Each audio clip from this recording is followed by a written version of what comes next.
stimulus, the more vulnerable it gets. And then you get a shock, like Europe blowing up or foreclosures being dumped on the U.S. market by banks because they just can't hold back any farther. Or China's unbelievable real estate bubble, the greatest in the world by far. Most people aren't aware of this. That starts to implode. Once things like that start to implode, the system can't handle the shock. Okay, stay there. Long segment coming up. Harry S. Dent Jr., amazing guest. We're going to be right back with him. He's been very accurate in predicting what's coming up. We're going to ask him more on the other side. Society careens towards the edge. California bill would allow child to have more than 2 parents. And Anderson Cooper told us something we didn't know, that he's gay. Really? Anderson Cooper, we couldn't tell? You know, my whole issue is I'm just sick of hearing about it. I don't care. I started turning on the television. Every time I turn on CNN, it's Anderson Cooper talking about gay people. I mean, it's just like, is there anything else in the universe other than this? I mean, there is so many amazing things happening, so many incredible things happening, and also so many bad things happening. And you tune into these TV shows and the culture, and it's so dumbed down. And I think about our ancestors. Well, not even our ancestors. A lot of these folks are still alive, like my grandmother, almost 90 years old. During the Great Depression, upwards of 85 to 89%, depending on which university study, lived in rural areas. And most of them were somewhat self-sufficient. Now, we're right at 90% urban or quasi-urban, and half of the 10% that are living in the farming areas are self-sufficient. Look at what's happened with just these big summer storms ripping through the East Coast and areas with the power out and all the rest of it. Imagine if we have a Great Depression-like event, you know, that's that bad. We already have almost 50 million people on food stamps. Those are high-tech soup lines.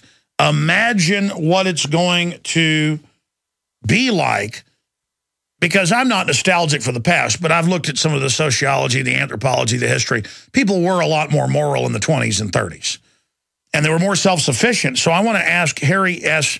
Dent, best-selling author of The Great Crash Ahead, and he is a very well-known trends forecaster and heads up his own organization. Best-selling author, renowned economic forecaster, Harry S. Dent Jr. has observed economic trends for decades and accurately predicted many of them. And he's on with us. I mean, you just heard my little breakdown there.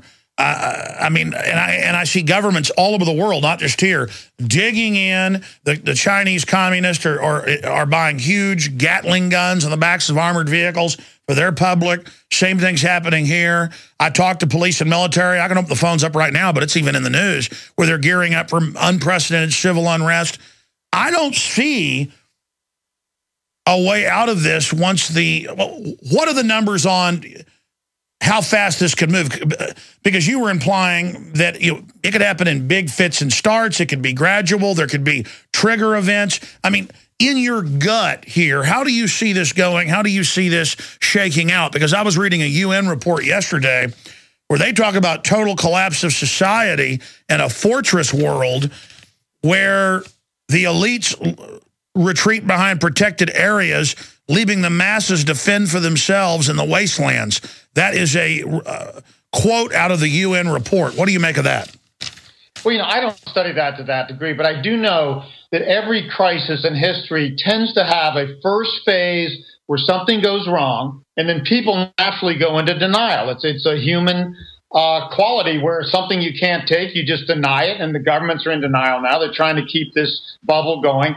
It's in the second stage that you get the real impacts. We won't know how bad this crisis is going to be until the stimulus in the first stage of denial ends, and I think that's going to happen between late 2012 and late 2014, maybe a little later. I think it's going to happen in the next few years, and it's certainly going to be deeper than the first crisis.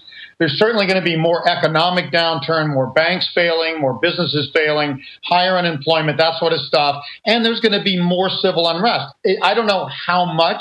It depends on how it shakes out. But you do have to be expecting worse than less. There's no way that the second crisis is not going to be worse than the first, because we've basically kicked the can down the road and made it worse by adding more debt and stretching our system with all this stimulus and all these things the banks have been doing. So I think people are better to be on the safe side. Say, look, I got to protect my investments.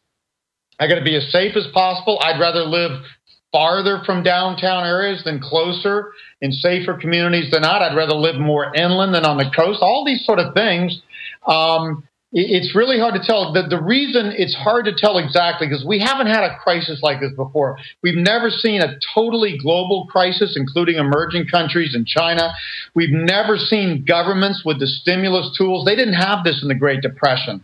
They didn't do all this QE and stuff. The first time we really did this was in Japan in the 90s and now in U.S. and Europe. So we've never seen a situation, to me, this stimulus is like taking more and more of a drug until you basically pass out. You don't want to come down from the bubble, so you take more of the drug, but it takes more and more of the drug and with less and less impact until you die from the drug. So I think there's a big range of how bad it can be. But I can tell you one thing, the next 2 to 3 years is very likely to be a lot worse in everything from economics and unemployment, investments, and civil unrest than we saw in 2008, 2009. And by the way, all the big government reports, UN reports, we've sourced them, read them here. They all agree with what you've just said. But then separately, the mainstream media calls it pessimism porn, attacks myself, Gerald Celente, people like you occasionally, Ron Paul, others who say that this is unsustainable.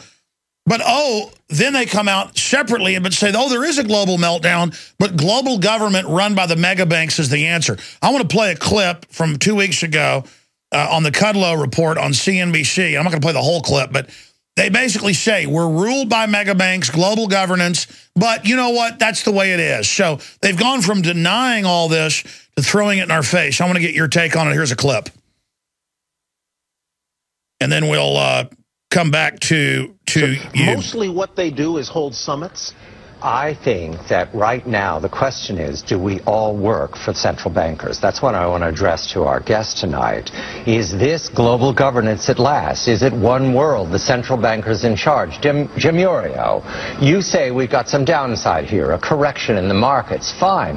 But aren't we all just living and dying for what the central banks do? Aren't we all just counting on the fact that there's a Bernanke put and that we won't go any lower than, say, 5% down from here? Of course we are, because if we look at the economic data, there's nothing to get excited about. And they all go on and agree we're slaves of the bankers, but thank God they've got global government to save us. One guy's a little critical of the Federal Reserve. I mean, Harry, I know you've probably seen the media attack folks like myself who talk about this being an engineered crisis and predicting it more than a decade ago. But regardless of whether it's engineered or not, it is going towards global government. It is globalism that helped this become a global problem. What's your take on that overall statement?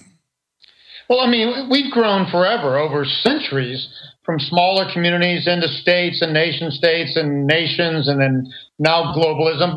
But you have to go in fits and starts, and you have to learn. I mean, we had this global boom, and unfortunately, it kind of got out of control with so much cross-lending and governments and businesses and banks around the world and so much interdependence that now we're very vulnerable simply because it was overdone. There's nobody to regulate foreign commerce in the way we do domestic. I mean, you do need to have some restrictions on how much debt can be created and what people and businesses can do, or things get out of control and then you have big bursts. We've had these depressions and debt bubbles and asset bubbles throughout history, and they never end well.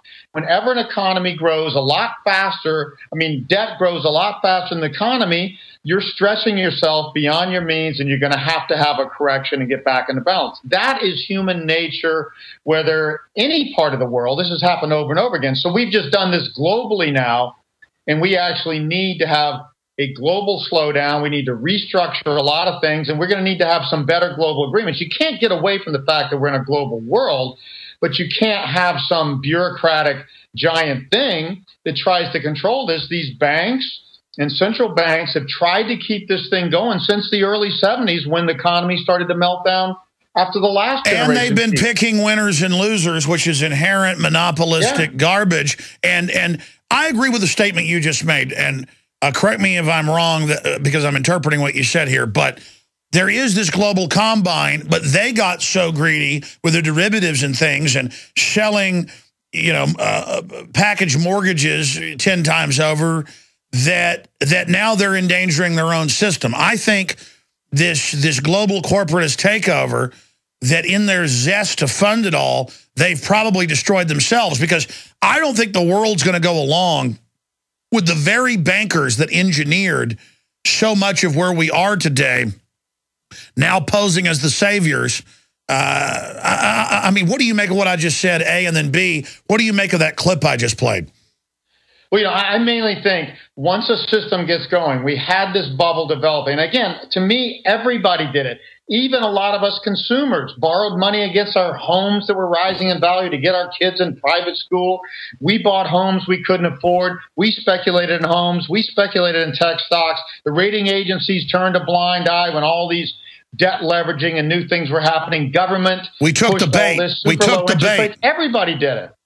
We took the bait, though. Once a bubble gets going, nobody wants it to stop, especially the people most in control, which are the governments and the financial institutions. They benefited the most, especially financial institutions. And I agree with you in the sense that if you created this bubble and you benefited the most, you're going to be the ones that get hurt the most when it goes down. That's why they're trying so hard. If we let this bubble deflate, home prices are going to become affordable to young people again. Debt's going to be restructured down. Healthcare costs are going to stop going up at the speed of light. There's going to be a lot of great long-term benefits. The problem is the people who created this bubble and benefited are going to lose the most, so they're going to try to stop it from happening against the broader interests of people. That's why, to me, I'm like, bring on the crisis. We will not get clear until we get a crisis. In fact, even the European leaders, they can't agree on anything, but it's gotten so bad in Europe in the last few weeks that they're suddenly agreeing on things that they wouldn't agree on. It's not a sign of strength. It's a sign that they're falling into a deeper crisis and they have no choice but to get real and do the right thing. We need to get real here. We are way out of kilter on all types of stuff, and we're not going to be able to grow again until we restructure our entire systems and get rid of all this debt and start again anew. And this happens once in a lifetime. It happened in the 1930s, and we had unbelievable boom after that, especially in the United States. It's going to happen again, but we got to go. But we're not the kind of people we were in the 30s. I mean, I'm sorry, but I live in a very nice city, one of the best in the country, Austin, and myself included. People are slobs now. I mean, people are incredibly baby-like, lazy slobs. And then you've got folks that are actually working, but more and more, there's this slob class. What is going to happen to the lazy, slacker, trendy know-it-alls and people when things implode and the welfare check, they get the welfare check, but because of inflation, it won't buy anything? I mean, this is going to be hellish. Well, the Roaring 20s. You referred to that later. People were different in the Roaring 20s and 30s. No, they were different from the 30s on. Roaring 20s, people were dancing on tables. We got in this la-la land world. The 30s brought us back to reality in World War II, and then we became an industrious nation again. We call it the winter season. There's spring like the 40s, 50s, and 60s. There's summer like the 60s and 70s. There's the fall boom, bubble boom like the 80s, 90s, and 2000s. And then there's winter like the next decade or so. Brings you back down to reality. If you're lazy, you're going to have to get off your ass and do something. If systems are out of balance or home prices are too high,